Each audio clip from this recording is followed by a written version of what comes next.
driving now? Hey guys, how you doing? It's Henry, and Mowers and Blowers! It's sketchy time. Fix or repair daily. That's right, Ford. My air conditioning stopped working, and after many tests with help from my friend Bill Martini, we have ascertained that the compressor is done-ski! And so I ordered a new compressor. It's not new, it's off of an old truck, whatever. My year. It's supposed to be the same one. It was $100 with free shipping on eBay. It was the cleanest one I could see in the pictures, so I just ordered it. They guarantee it for 90 days, so even though there's a lot of room in the engine compartment, they put the AC compressor right on the very bottom. So I got sketchy on some ramps, and man, I mean, there's a lot of room underneath, but I mean, where the two AC pipes go in, right? That's really hard to reach. So, I mean, and now when it's up on the ramps, I gotta climb a ladder just to get up there to reach down. So I think my best bet is just doing everything on the bottom, you know? I'm a little worried because, one, I've never done it before. Two, I'm gonna do it because if I don't do it, I'll always say I have never done it before. And it shouldn't be that hard. Bill had evacuated all the R248A, whatever, that Freon stuff, evacuated it out of my system, so it's in his tank at work. So when I replace the compressor, I'll drive it back to his place and he'll put it back. That's the plan. Hopefully I'll have AC for the remainder of the summer, which is coming close to an end. I'm a little worried for doing this today because I saw a free tractor on Craigslist and I had emailed him. Well, if he emails me back and says, yeah, come and get it right now, how am I going to do that? You know what I mean? The pulley, the serpentine belt is off the pulleys and stuff, and if I'm midway taking it off, I'm not going to be able to get there on time. So I risk losing a free T220 series Craftsman tractor from doing this. But I mean, who knows if he'll ever write back, right? So I have to just do what I got to do. So here's the new compressor. Well, it's not new to me, right? And supposedly it's oiled already. And it looks pretty good. You know what I mean?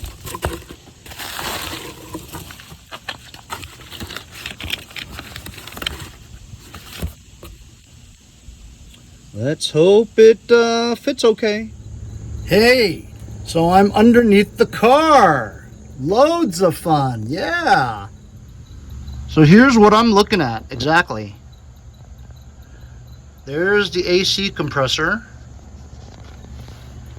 Let me get out of this light there. There we go. And it looks like it, I mean, it's a little oily. I don't know where that oil is coming from, but anyway, it's pretty simple actually. 1, 2, 3, it's 3 10mm bolts that go all the way through. Goes all the way through and it's threaded on the block. So just remove this. There's another one here, but the light's blocking. I can't feel it. It's right here, okay? And then on the top there, on the top in there, is where the two refrigerant lines are. One's a return and one's an output, one's an input, right? And so it was hard to get up there, but once you loosened it, you could hand loosen it off the long stud. So I pushed it out. The first one was, I guess it might have been the output or something. It went, you felt like pressure, like that, poof. And I was able to push that hose out of the way so I can get to the second nut and loosened it, pushed that out of the way so the top refrigerant lines are disconnected from the compressor. So now all I have are the 3 10mm bolts to remove it and then try to finagle this thing out of here, and that will be it. Hard part is, of course, getting it back in again and putting the refrigerant lines back on correctly and tight.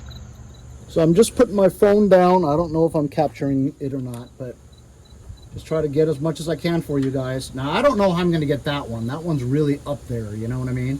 I think I should try to get that one up. You know what? I'll loosen one of these off just to show you. There we go. All right. That was simple. Should I try to do this one too?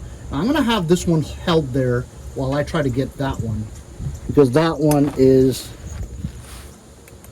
I mean, I don't even know if you guys can see right there. That one right there. That one's up there holding this whole thing up. So if I take that one out first, and then I take that one out, it'll drop right on my head. I mean, I wish it would drop on my head, because I heard it was difficult to finagle this out of there. But I am going to try to use a wrench and get that one out first. Hey, okay, check it out. So I got it out. This is it right here. This, by the way, guys, I think this, the air conditioning compressor, is what's causing my shuddering when I go to idle on my engine. I don't think it's my engine at all. I think it was this the whole time. Because look, I'm trying to turn my pulley and I can't turn it. It's like seized. So I don't even know how the engine was running in the first place with the belts and stuff, but it's trash. I can't even turn the outside pulley. I mean, I could before, now I can't. I mean, it's hard to do with one hand. I mean, it will turn, but I think it's putting a lot of stress on the engine is what it was. And then when I'm at low idle, right, at a stoplight or something, the engine's obviously working harder to run with the belt, you know what I mean? So I think it's this the whole time. You know why? Because when I drove my truck down to see Bill to evacuate the Freon out of here, right, the refrigerant, I had, before I went there, I unplugged the pigtail, right? And I had not gotten the shuttering. You know what I'm saying? So I suspected it was the compressor. So that's good news if that's the case. Anyway, so here I can't turn the pulley at all. I can kind of turn the inside, but I feel a grinding noise. Like that. See, you guys can tell, right? I can barely turn it, but when I turn it, it's grinding. And there's like this material there. You guys could probably tell that this compressor is Dunsky. Anyway, look at here. Here's the new one. Check this out.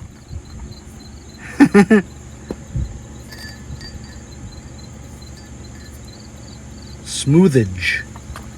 And you could turn this just 2 fingers, see? Here's the outside pulley. So I'm gonna try to match it up and put that in there. It wasn't that hard, but it's not like pleasant, you know what I mean?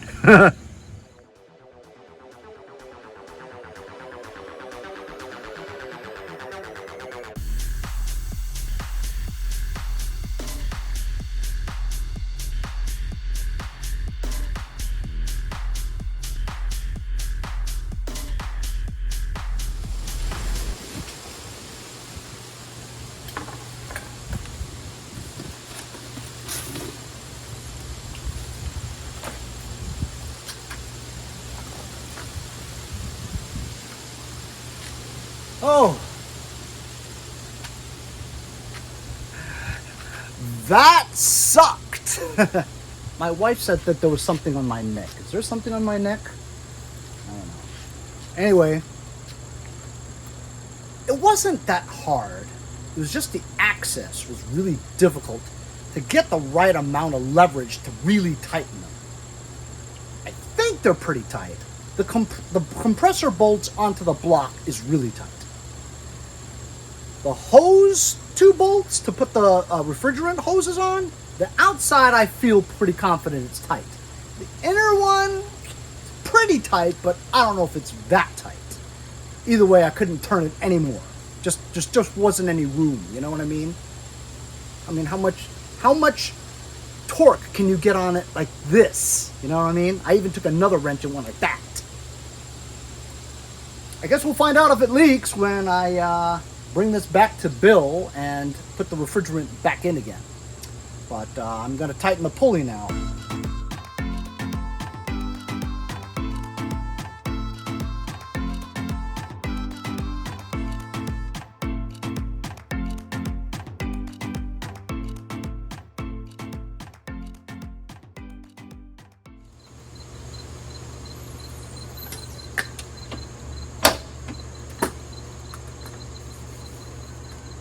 cleaned up using some of that Joe's, you know what I mean, hand cleaner, whatever. That stuff looks great. Look, it's hardly dirty anymore.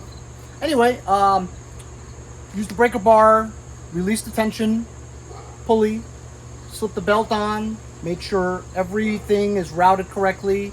I only slipped it off the AC, but it moved a little, you know, but because it's not splined, but it has those long rails along the serpentine belt, it has to line up perfectly in the middle, not to the, you know, not one to the side, whatever. Anyway, I think I did it right, so I'm gonna start it up now. And I didn't plug the pigtail on yet. Maybe I should I plug the pigtail in? Because if I plug the pigtail in, it'll power the clutch and it'll engage with no Freon in, no refrigerant in. So I don't know if that's good or not. So I'll just leave it off right now until I see Bill. So I'm gonna start it up. I'm gonna pull it off the ramps.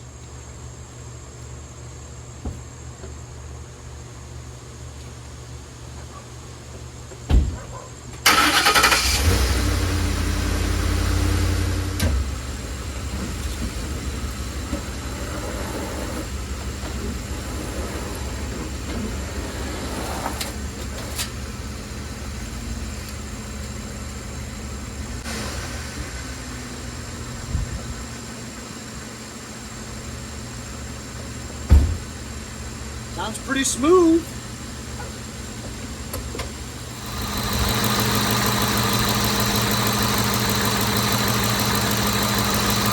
Running really smooth.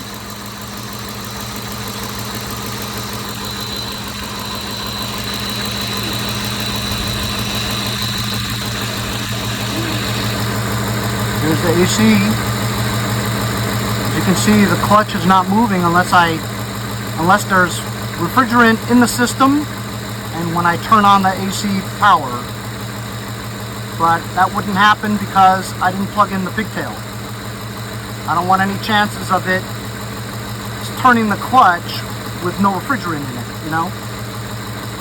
But looking at the belts, everything looks fine. I'm pretty proud of myself, actually. I feel very satisfied. So now I'm just going to wait until I see Bill, and we'll put the refrigerant back in, test it to make sure that we're getting AC, and Sketchy's good to go. You know, I had thought earlier that Sketchy might have a phaser timing belt chain guide issue, which would have meant thousands and thousands and thousands of dollars in repairs. Which would be bad for anybody, obviously, but I think because the clutch was messed up on the compressor, it was restricting the pulleys and the serpentine belt from moving properly, you know? And when you don't have so much power going through, at high throttle, you don't really feel anything, but when you slow down at a light and you're at idle speed, now idle speed, you could feel the shuddering because the clutch is holding it back. It's resisting the engine, right? So that was giving it that, you know, shuddering kind of feeling like it wants to stall because something was stopping the belts from moving so smoothly. So I think the engine is perfect and I don't have any problems with it. So I basically changed those VCT, VVT valves for nothing, solenoids. I guess not for nothing. I guess it's good that I changed it, you know. But that's great. I'll start the camera up when I'm at Bill's again. Bank 1, sensor 1. That's the front bank 1, bank 2, sensor 1. So both front of 2 sensors. I'm back here at Bill's place. He always has that hey, how you doing? And we're gonna plug in the pigtail today and recharge the AC. Put the stuff back in. Put the refrigerant back into the system. And hopefully we diagnosed it right. Over the phone, no less. Well, it hasn't shuddered since I unplugged the pigtail, so I think that's it. I think it was the compressor the whole time. So like Bill might try to put this on a lift so we can plug in the pigtail easily. If not, I'll have to crawl underneath and do it. It's not hard. You're skinny little man. I just didn't want to get dirty.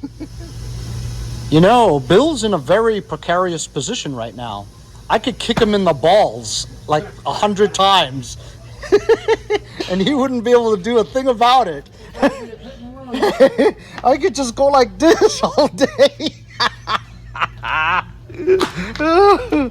Wait till you see this on video, Bill.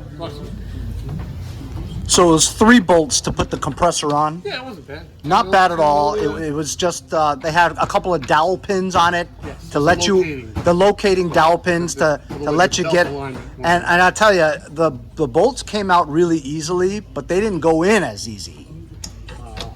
You know what I mean? Probably has to wiggle the compressor around. Yeah, and also the 2 refrigerant hoses that went in. It could you couldn't mix it up because the high and not only that, it was oriented in a way where it wouldn't fit if you did it backwards. So the inboard one, it was a really tough area to tighten the bolt. I mean the screw, the nut. It was. You're a nut. I am a nut. No, you're a nut. And then so I mean that's tight, but I wouldn't say super tight. The one on the outboard one, I did pretty tight. This back one looked really easy. Staring you in the face. The one in the back looked really easy. Oh, really? I could even use an impact to get it out. But I'm talking about the nut for the refrigerant hoses. Yeah, but I'm just saying, how much pressure is in that thing? You know what I mean? We're going to find out. Yes, we are. We're going to find out. I just got to look at that sticker to see. I can't remember how much refrigerant. And he's got mowers and blowers on his work computer. Getting close to 19,000 subs, guys. And then that big 20,000 soon. It's coming up soon. Coming up soon. Charge in progress. Purging air. Wait. Then it'll pull it into a vacuum, any kind of moisture out of the system, and then it'll inject the 1.5 pounds. I already injected some dye in there to see any leaks that you might have created. You missed that, didn't you? No, I got it. I'm choosing you to ignore. Look at that. Installing the batteries, high voltage batteries into this electric vehicle. How cool is this? Look at that. It's all plastic under here, man. Yep. And that's the electric motor? Yep. It's just one motor? Yeah, this one is just 2-wheeler. I always thought that you had one motor per wheel. Like Some 4 manufacturers motors. will do that. Some manufacturers, but they're not many. This is fat. Look how clean it is down here. Yeah. Insanity. This is so interesting. You know, I could do several episodes just hanging out with you at work all day. Hey, why don't... The jig I used to put the heat transfer paste in. Oh, I I see. used that gun, the 2-part epoxy gun, and I put the heat transfer paste in. And then when I drop the battery on it, you take this out, drop the battery on it, and then bolt it down. And then I hook up the high voltage leads. Man, electrical scares me. 400 volts. Holy shit. You guys want to make money as scrappers? Get to know your auto dealership service guy. Look at that scrap. Hey Bill, how much money do you think this is? Just off the top of your head. Maybe 30, 40 bucks. 30, 40 bucks, that's it? Oh shit, that's not worth like picking this up and transporting it. No, that's not for me. So, starting it up.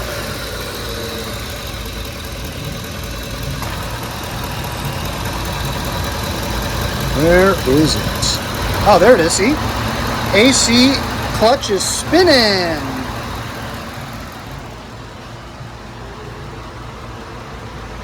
Low side went down, high side went up. That's exactly where I want those pressures. Yeah? And it's really cold inside. It's really cold inside? Niceage. A thermometer.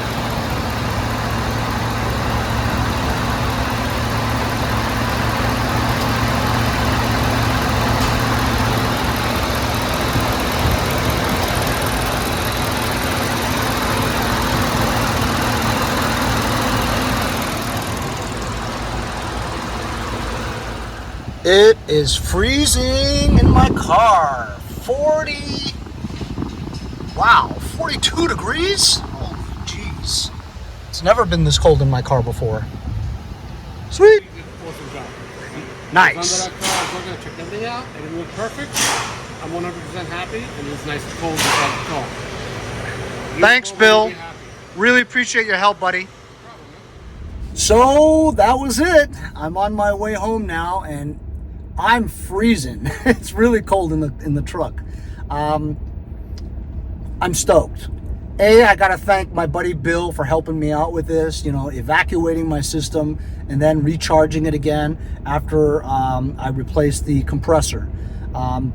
This experience has been very good for me because I was seriously very nervous about doing anything like this. I mean, I've never replaced an air conditioning compressor before by myself, you know, and so with everything,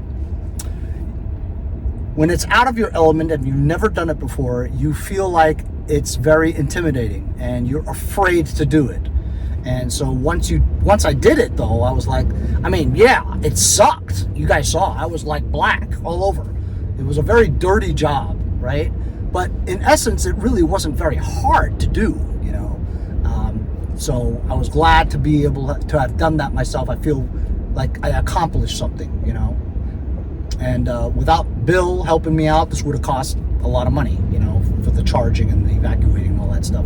I don't know exactly how much they charge for it, but leave it in the comments if you guys know exactly how much they charge for this stuff. But it only cost me $100 for the compressor from eBay. I did my own labor. Bill helped me out with the charging and evacuation. So I've got my AC compressor replaced, recharged and everything. Now I have AC again. And the best part of it all is that we believe that the AC compressor was seized, which caused the engine to shudder at low idle. So I don't have an engine problem. It was the compressor the whole time. So I am just stoked because now Sketchy is running really well. It's not going to shudder at idle. Look, I've stopped here at a light. Smooth as silk. I still might have a misfire, but I think I need to change my coil packs all around. I don't know when it was last changed, and I know that I changed number 5 because of a misfire for cylinder number 5 before, and when I changed it, I felt it being a lot more smoother. So anyway, I hope you guys enjoyed the air conditioning compressor recharge and evacuation and replacement for a 2010 Ford F-150 Super Crew. See you guys next time on Mowers and Blowers. On Mowers and Blowers.